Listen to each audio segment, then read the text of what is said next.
Part 2. Forming Bonds. Chapter 9. Acquaintances. Captain, or rather, soon-to-be Captain, Barnacles sighed and sat deeper in his seat in the airplane. The time between being hired and hopping on a plane was abnormally short, and he was unable to get to know Quasi and Professor Inkling well because of that, since they had to sit in different parts of the plane, and with unwilling neighbors and an unamused flight attendant, they couldn't budge, and the way the flight attendant eyed Quasi made the polar bear feel a bit sorry for him. He hoped the other crew members wouldn't be like her. As the hours ticked by, he could feel the heat in the airplane settle on his paws and face. It was a bit uncomfortable, but with a breath, he controlled it. For most animals on the plane, the temperature was probably comfortable, maybe a bit on the chilly side. But it was nowhere close to the freezing temperatures of the Arctic, the temperatures that he loved and have never cherished so much until he actually left. Fortunately, he had left a few years ago to Europe, so he was already used to it. And even more importantly, he was prevented from having heat strokes by the cold suit he was wearing. True, his non-covered areas, such as his paws and face, were not affected, but the rest of his body was kept at a pretty freezing temperature. Not as cold as the Arctic, but enough that he didn't break a sweat just by sitting still. He looked at the other two creatures in his group. Quasi was a couple of rows in front of him across the aisle. He was fidgeting, clearly uncomfortable, staying still for so long. The polar bear smirked in friendly amusement at that. Turning his head, he also saw Inkling, several rows behind him. Inkling was leaning back, asleep. Actually, that was not a bad idea. There was still about 6 more hours until they arrived to Florida. Might as well pass the time.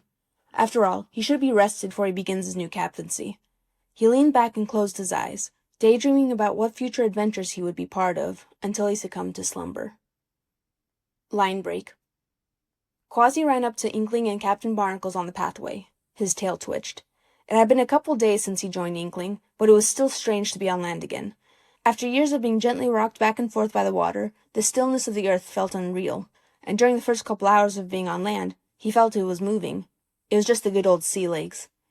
The three of them walked towards a huge metal warehouse on the Floridan coast.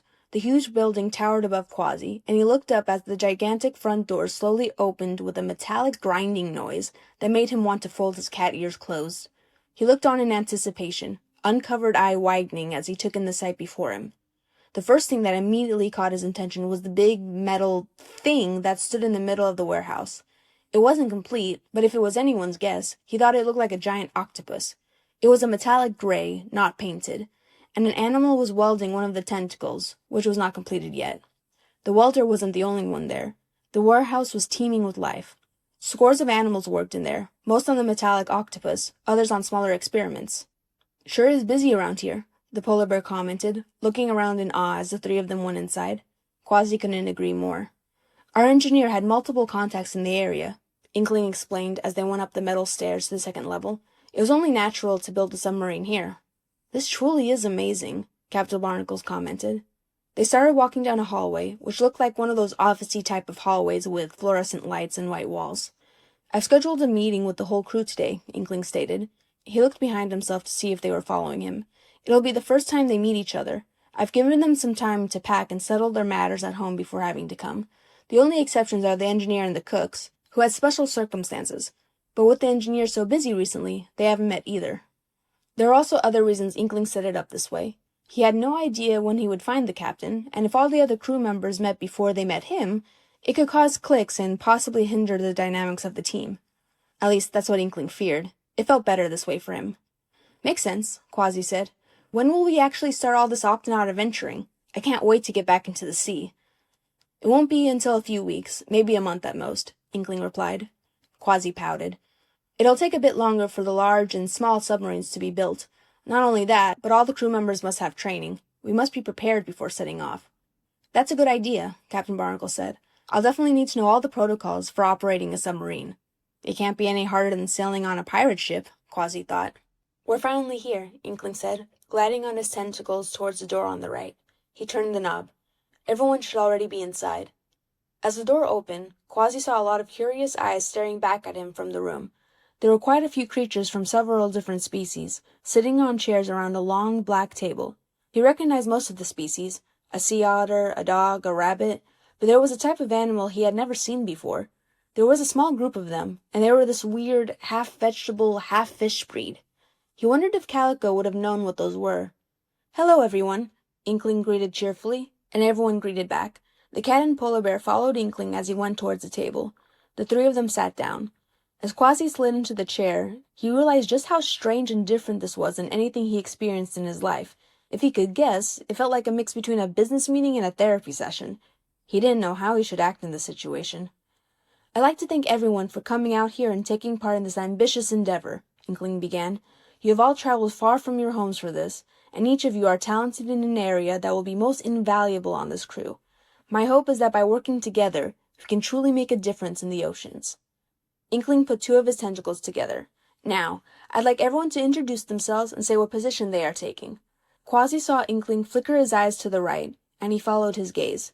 He saw a penguin, kind of young-looking, fidgeting extensively with his flippers. Quasi's eyebrows rose. Why would someone so nervous be in a place like this? The cat saw Inkling smile comfortingly at the penguin. "You all know me, but I'll go first," Inkling said, chuckling a bit. "My name is Inkling, and I am a professor from Camelbridge University in England. I am a native from the ocean, and while I have always studied aquatic life, I think it is time for me to give back to that community. It's not just a community, though, it's like a whole different world. For those of you who have never been in the ocean, it may take a while to get used to it. But in any case, if I was to name my position, I guess it would be the founder, although it's slightly strange to say it out loud." "So you'll be coming with us, Professor?" Captain Barnacles asked. "Absolutely," Inkling said. "I believe my time in the college environment is over." There was a pause. "Why don't you go next?" Inkling asked the polar bear, who was on his right. "We can go around the table that way." "All right." Captain Barnacles cleared his throat. He started speaking, his clear, deep voice filtering through. "My name is Barnacles, and I will be the captain of the Octonauts." Quasi noticed everyone perk up at that. "I was originally from the Arctic, but 5 years ago I moved to Europe and was the captain of a tourist ship in the Mediterranean Sea. I'm looking forward to working with and getting to know you all." "Welcome, Captain," the dog said. The others followed suit, even the vegetable thingies. Quasi didn't, though. As much as the polar bear was the captain, he found it hard to say it out loud. Captain Barnacles nodded, then looked to the right. Quasi couldn't help but raise an eyebrow in confused amusement. "Huh, I didn't know rabbits could be green. How did he not notice it before?" "Hi, I'm Tweak, and I'm the engineer," the green rabbit said brightly in a southern accent. She pointed at herself with her paw. She seemed to have finished working on something. Her elbow was covered in black stuff. Quasi didn't know what. "I guess there's not much to talk about other than that, but later on I'll give you all a tour of the octopod and gups. I'll teach you how to use them." Wait, what are those? Quasi thought. Did he forget something? Tweak stopped, seeming content to finish there, but after looking at something, probably Inkling, Quasi wasn't sure, her face blanched. "Oh, sorry," Tweak backpedaled. "The octopod is the huge submarine that we'll all live in. It'll be our headquarters. And the gups are a set of smaller submarines that will allow us to go on missions." Again, sorry about that. "Don't worry about it," the dog, who was sitting next to her, said. "And I guess it's my turn now. Hello, my name is Dashi, and I will be the photographer and driver of the octopod." Her voice was calm, level, and she was speaking professionally with her hands folded on the table. "I lived in a couple places as a child, mainly in America and England, and have gone to university as a communications major. I have also had experience in photography. I learn quickly and multitask quite well, and I'm excited to be here." "You don't seem very excited to me," Quasi quipped in his thoughts, but then mentally shrugged it off. Inkling was the one who chose the crew, not him. Next was the group of creatures. There seemed to be about 8 of them, all sitting on individual tall stools. They were too short for normal chairs. They all waved, saying "Pito" in high-pitched voices, and the yellow one said something in a dialect Quasi never even knew existed. The cat's eyebrows went up again. "These are the Vegemals," Inkling said. "Their names are Tunip, Gruber." He pointed a tentacle at each of them as he said their names. "Coddish, Barrett, Tomino, Charchard, Albatroy, and Cornin. I met them in a small island off the coast of South America, and they were interested in joining our cause. They will be in charge of the food supply on the octopod, growing and cooking the food. I've eaten many of their dishes, and it's all been delicious. They will also be aiding the engineer with maintaining the machinery." "Wow, they'll be working with us? That's amazing!" someone blurted out. Everyone turned to the sea otter. He had been smiling a second ago, but now ducked his head sheepishly. "Sorry," he said. "Professor, thanks for thinking about helping me, but do they know English?" Tweak asked. She seemed confused, with a small frown on her lips. "They understand English, but it is hard for them to speak it," Inkling replied. She said. The frown didn't leave. "Do they have any experience with machines?" Tweak prodded. No, Inkling said slowly, and Quasi had the sense that Inkling just realized a huge mistake. Ouch. I'm not sure it's a good idea for them to help me out, Tweak said. I mean, they seem like really sweet guys, but if they never had experience with this type of thing, it won't be much use. The Vegemals were dead silent, with grave expressions. The yellow one looked like he was hurt. Is there any way we could still hire other engineers who could help me out? Well, we could still ask the engineers that are still here if they would be interested. Since we have a few weeks before the launch, we still have a small amount of time. Thank you, Tweak said. She turned to them, seeming uncomfortable. Sorry, guys. They still looked a bit hurt, but they composed themselves. The yellow one gave a small nod and a chirp of understanding. There was an awkward silence, but Inkling grabbed hold of himself and cleared his throat. Why don't you go next? He said, looking at the sea otter. Right, he replied, before looking at everyone. He gave a small wave to everyone. Hi, my name is Shellington, and I will be the marine biologist of the group. I was originally born in the Pacific Ocean, off the coast of Russia, but when I was young, my family moved to Scotland. I've lived there for most of my life. I went to college there, where I got a degree in marine biology. By the way, sorry for the outbursts earlier, it's just... His eyes seemed to glow with enthusiasm. We haven't had our first official day of being Octonauts, and already I'm meeting a new species. He turned towards the Vegemals. It's truly a pleasure to meet you all, and I'm definitely looking forward to getting to know you. The grave expressions turned into smiles, and they all chirped cheerfully. Inkling smiled at the Vegemals' expressions, looking relieved. He shifted his gaze. Peso, why don't you introduce yourself? Quasi was surprised at his tone, which was the most gentle he heard him. But it soon made sense to him. Apparently the Peso guy was the scared-looking penguin from earlier. And he hadn't let up. He seemed doubly nervous now, being called on and all. Like Professor Inkling said, I'm Peso. He wasn't looking at anyone, just his ringing flippers. Inkling knew my boss, and asked me to be here. I'm the medic. Well, we're very glad that you're here, Captain Barnacle said, in a gentle tone as well. Quasi wondered if everyone's going to talk to him like that. I'm assuming you're from Antarctica. Must be a beautiful land. I'm fond of the ice and cold myself.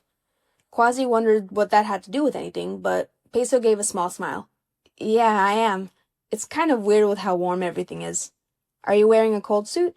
Yes, the penguin replied, and he finally glanced up at Captain Barnacles. It's in the same pattern as my feathers, so it doesn't stand out. My body feels fairly normal now. It's just my face that feels strange now, since the suit doesn't cover it. I definitely see what you mean. Captain Barnacles chuckled, and Peso's smile crooked a little wider. It took me a while to get used to it, too. And it's not only my face that feels warm, it's my paws, too. He brought his arms up. The blue fabric of his suit covered his arms, cutting off at the wrists. But these suits are extremely helpful. Quasi never knew about cold suits, but that made total sense. They were playing it a bit lightly, but there was no way creatures from the poles would be able to handle the huge temperature differences from other parts of the world. He figured it helped regulate the body. And hey, what do you know? Peso was a lot calmer than before. The penguin actually smiled as they ended their conversation and turned to the next creature. Oh, it was his turn. Well, better get the show on the road. Quasi jumped up. He hated sitting still for too long. Ahoy, my name's Quasi, and I'll be the lieutenant of the crew. I'm a pirate. Been an actual one for a while. Been one at heart me whole life. But I ran into Inkling and thought that maybe I'll give this octonauting a shot. I was born in Europe, but I've traveled the 7 seas by now. And if you've ever heard of pirates, then you would have heard about me... He stopped cold. No, they can't know about me, Granddad. They might throw it at me face like the last crew did. Never mind me, hearties. Anyway, I'm new to this sort of thing, but I think I can handle it. Everyone just stared at him. Wait, you're a pirate? Peso was wide-eyed, and if Quasi didn't know any better, he thought the penguin was shaking. I just thought the eye patch was a joke or something. Wow, Peso was calm for just 2 seconds. It was probably a record for him. Yeah, Quasi answered dryly. I'm a pirate. Is that a problem? Not necessarily, Dashi said slowly. Quasi had the suspicion that she was trying to pick her words carefully. It just depends on your track record. His stomach dropped a bit at the implication. No, he was not that. He looked at the others, and other than Inkling and Captain Barnacles, everyone else looked uneasy. Hey, I'm not some murderer or thief, if that's what you're thinking. Not all pirates are criminals, you know. Sure, whatever you say, Shellington placated, putting his paws up. It's just that we're making sure about your intentions. Don't worry about that. I've already checked it all out. Inkling cut in, his voice seeming to placate the crowd. Quasi had saved me and a ship full of people from a band of skewed pirates.